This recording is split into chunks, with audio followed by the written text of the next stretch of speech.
I think local government has always been really good at innovating, and if you look at the history of local government, there's been a huge amount of significant change, not necessarily driven historically about cuts and austerity, but what I think we are facing now is unprecedented times, and for us to be able to still do what we do effectively for our residents, we have to think about doing things differently. And what has happened is we haven't had wholesale officer change in local government. It's been the current cohort as such thinking and doing things very differently. So it certainly helps focus the mind, but I think those skills have been in local government for a longer time. I think as a whole it's time to change, because if we continue to do what we're doing, we are going to struggle to really meet the 70% target and do things very differently. So I think it may be part of the answer.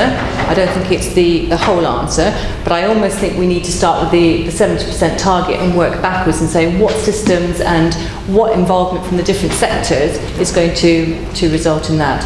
And I think if you look across the piece, just things like partnership working and collections across boroughs are prevented from happening because of the two-tier system and where we can dispose of our waste. So it is a genuine barrier.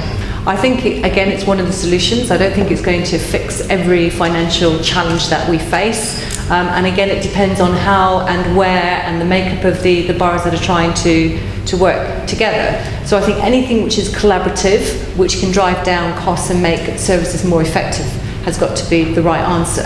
But I think it's going to take a little bit more than that to get us to where we need to go. I thought it would be higher.